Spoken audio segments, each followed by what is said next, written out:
Assalamualaikum warahmatullahi wabarakatuh. Perkenalkan, kami dari kelompok 9 akan membahas tentang komunikasi politik yang meliputi perkembangan media di negara demokrasi maju, media di negara demokrasi baru, opini publik, dan media di negara otoriter.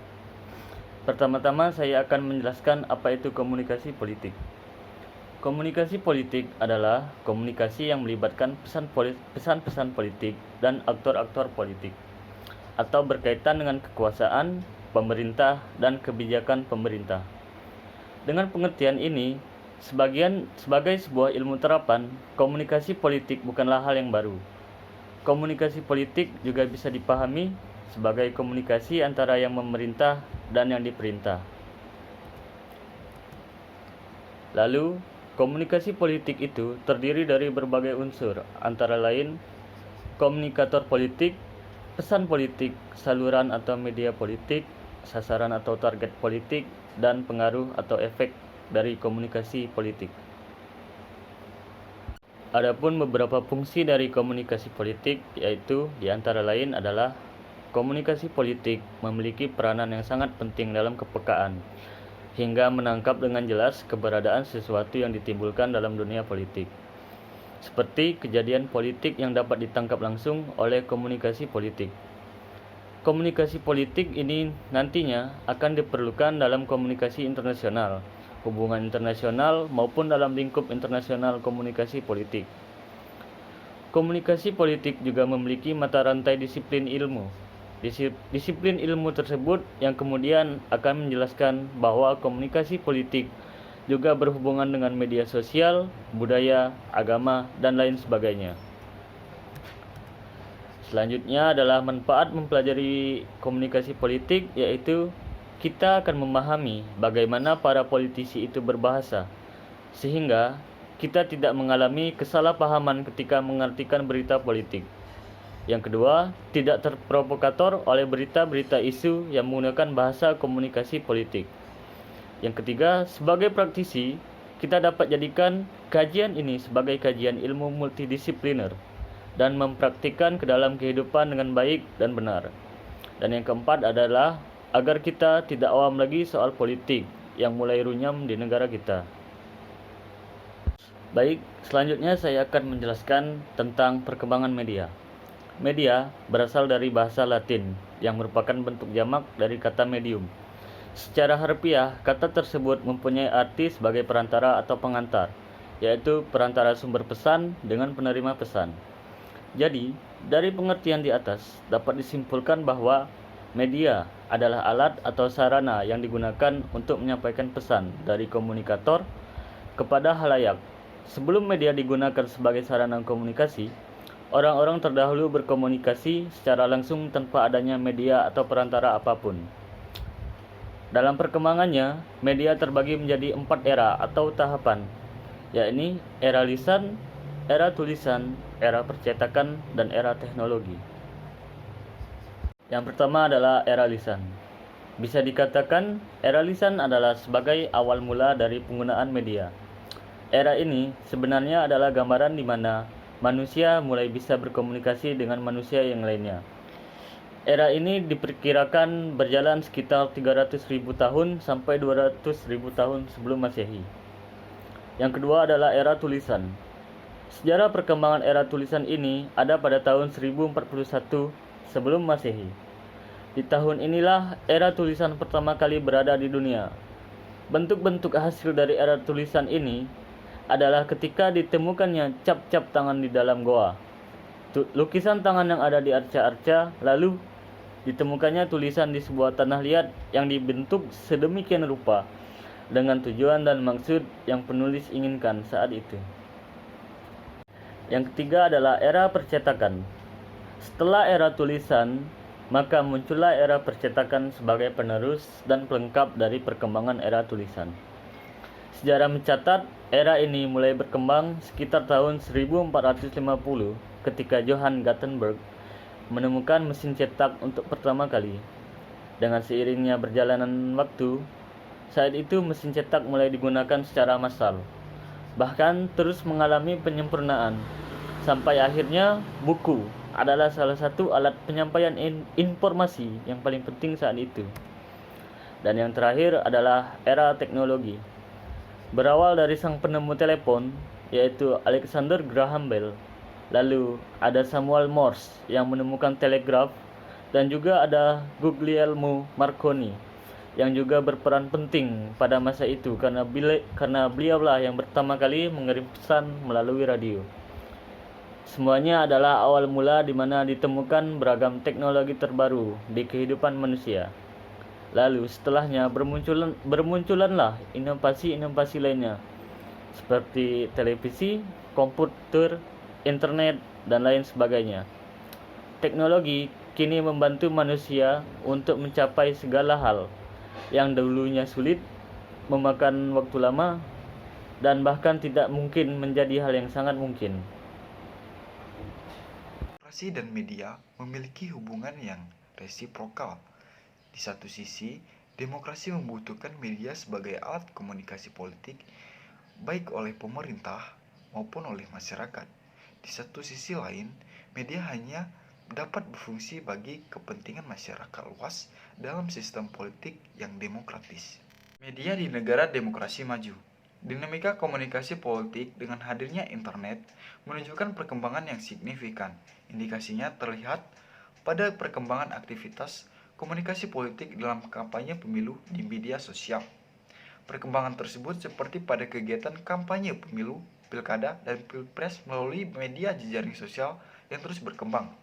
Meskipun media tradisional dan konvensional yang lain seperti media tatap muka, audiovisual, maupun media cetak terus hadir di permukaan, namun sosialisasi melalui media sosial seperti Facebook, Twitter, YouTube, dan sebagainya tampak telah menjadi media dalam komunikasi politik dalam demokrasi. Di halnya kegiatan kampanye dalam pemilu di AS, media sosial dan komunikasi politik di Amerika Serikat mengacu pada bagaimana institusi politik, politisi, entitas swasta, dan individu menggunakan platform media sosial untuk berkomunikasi dan terlibat dengan pemilih Amerika. Kemunculan media sosial pada pertengahan tahun 2000-an mengubah cara komunikasi politik berlangsung di Amerika Serikat. Seperti individu biasa, politisi, pakar, dan pemimpin atau tokoh-tokoh pemikir dapat menyuarakan pendapat mereka, terlibat dengan jejaringan yang luas dan terhubung dengan individu yang berpikiran sama melalui media sosial. Partisipasi yang aktif pengguna media sosial telah menjadi elemen yang semakin penting dalam komunikasi politik. Dari 2010 hingga 2014, ada peningkatan 15% di Amerika yang menggunakan ponsel mereka untuk mengikuti kampanye politik dan liputan kampanye. Dan hingga saat ini jumlahnya terus bertambah.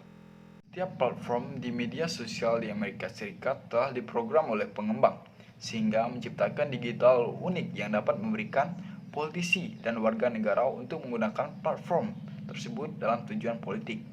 Lebih khusus lagi, pengguna dapat terhubung langsung dengan politisi, manajer kampanye, dan bahkan dapat terlibat dalam aktivitas politik.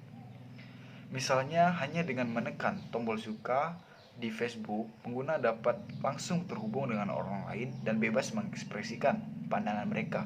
Dengan fasilitas di media sosial untuk berbagi, menyukai, atau meretweet secara instan, pesan telah membuka jalan bagi politisi di Amerika Serikat untuk menjaga pemilih dalam kampanye media sosial.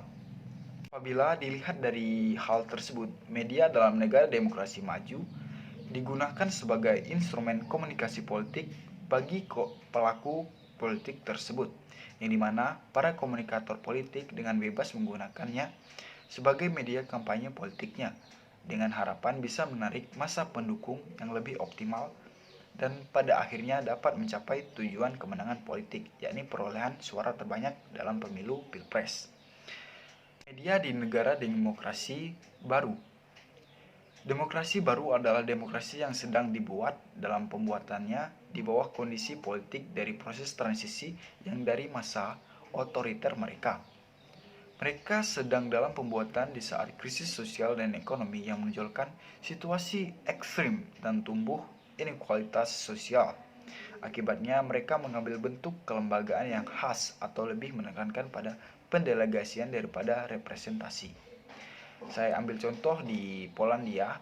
Selama rezim komunis di Polandia, doktrin pers Stalinis telah mendominasi dan mengendalikan media Polandia, sehingga negara ini bisa menerapkan kebebasan pers sejak jatuhnya komunisme.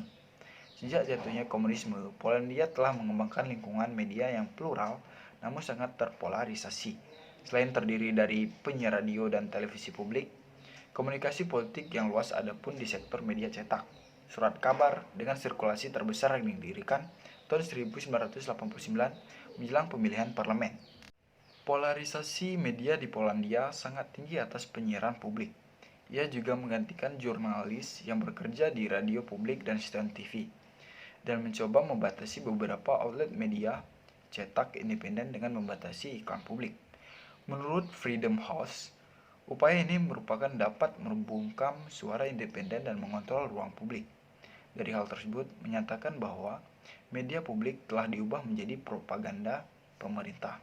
Jadi, media demokrasi baru lebih ke arah media komunikasi politik yang tradisional dan konvensional, yang dimana televisi dan pers merupakan komponen yang penting dalam penyiaran informasi politik ke ranah publik, yang dimana hal ini dapat mempengaruhi tingkat partisipasi warga negara dalam berpolitik menjadi tidak sebebas dari internet ataupun media sosial.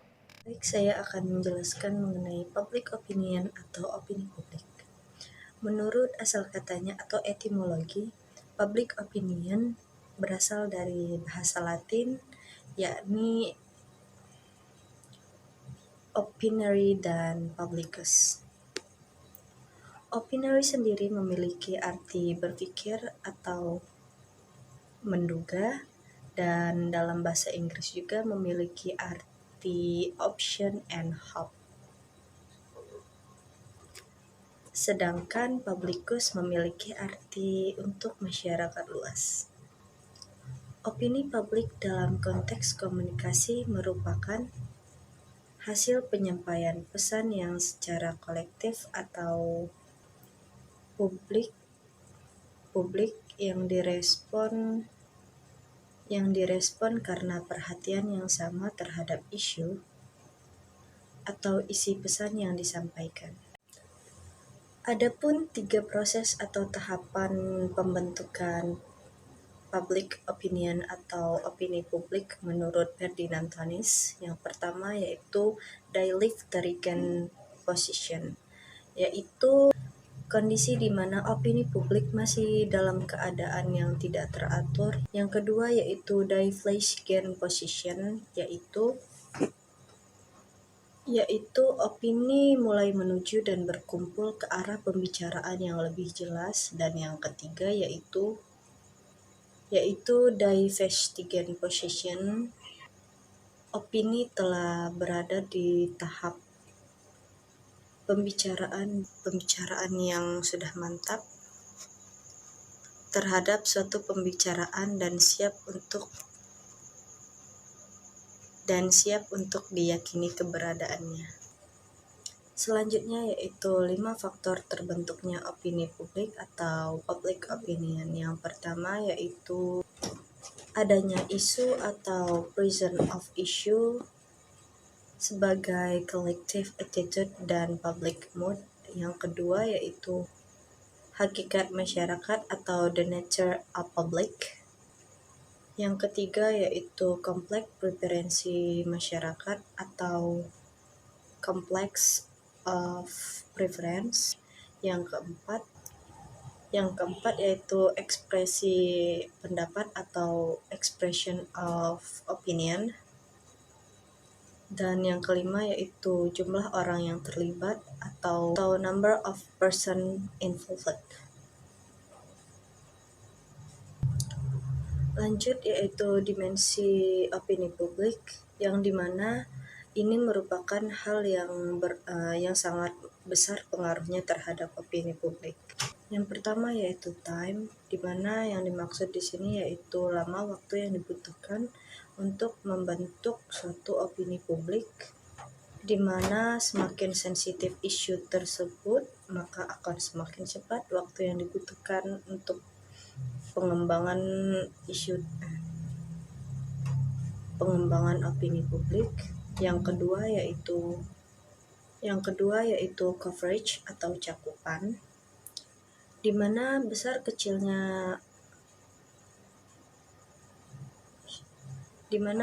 kecilnya isu akan sangat berpengaruh terhadap cakupan opini, seperti cakupan isu tentang agama.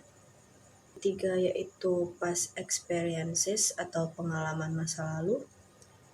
Biasanya semakin erat hubungan antara objek atau sumber isu dengan biasanya semakin intensif hubungan antara objek atau sumber isu dengan publik, maka akan semakin banyak pengalaman tentang objek tersebut. Yang keempat yaitu mass media, di mana opini publik akan lebih cepat perkembangannya jika isu tersebut diekspos ke dalam media massa, apalagi dalam bentuk seperti visual gambar, yang mana kekuatan dari isu tersebut terpengaruh dari isi atau konten pada suatu isu tersebut. Dan yang terakhir yaitu public figure atau tokoh. Opini yang tersebar atau konsensus sangat tergantung dari tokoh yang menangani atau terlibat dalam isu-isu tersebut, yang mana semakin banyak dan kredibel tokoh dari isu, maka akan semakin besar pula opini publik yang akan terbentuk. Beberapa contohnya yaitu pada Lee Kwasi Bang dan yang lain sebagainya. Baiklah, saya akan menjelaskan mengenai media di negara otoriter. Otoritarianisme atau politik otoriter yakni bentuk pemerintahan yang bercirikan penekanan kekuasaan hanya pada negara atau pribadi tertentu, yang mana tidak memandang derajat kebebasan individu. Beberapa negara yang menganut sistem politik otoriter yakni Cina, Rusia, Turki, dan Iran. Nah, saya di sini akan menjelaskan mengenai media massa yang ada di Rusia. Media massa Rusia mengacu pada media massa outlet yang berbasis pada Federasi Rusia. Media di Rusia juga beragam, baik media secara siaran langsung maupun dalam bentuk seperti majalah, koran, dan yang lainnya masih tersedia untuk konsumen. Yang mana media-media tersebut dioperasikan oleh perusahaan milik negara atau nirlaba yang bergantung pada iklan, langganan, dan hasil penjualan lainnya. Ada 3 saluran televisi nasional dan banyak saluran regional. Untuk koran lokal dan nasional adalah yang terpopuler urutan kedua, sedangkan internet memiliki urutan yang terakhir atau yang ketiga. Rusia juga salah satu negara yang tidak mengizinkan media anti-Islam karena Rusia sebagian adalah negara Muslim. Parlemen Rusia telah mengesahkan amandemen undang-undang mengenai media massa, yang mana isi dari undang-undang tersebut memberikan wewenang kepada Kementerian Kehakiman Rusia untuk memberikan label asing terhadap perusahaan media massa internasional yang ada di negara tersebut. Media-media yang masuk dalam kategori undang-undang tersebut maka akan diwajibkan memberi label agen asing terhadap setiap publikasinya, mencakup daring, cetak, dan penyiaran. Dan jika ketentuan ini dilanggar, maka otoritas Rusia akan menjatuhkan denda, hukuman pidana, hingga menutup perusahaan media terkait. Hal ini mengundang banyak penentangan dari berbagai pihak, salah satunya yaitu kelompok hak asasi manusia Amnesty International yang menganggap amandemen undang-undang media massa Rusia ini dapat mengganggu kebebasan dari pihak pers di negara tersebut. Meskipun konstitusi Rusia menjamin kebebasan berbicara, namun negara tersebut tetap diganggu oleh pemerintah dan penyensoran sendiri. Sekian yang dapat kelompok kami sampaikan. Jika ada salah kata atau penyampaian materi, kami mohon maaf, kepada Allah kami minta ampun. Sekian dan terima kasih.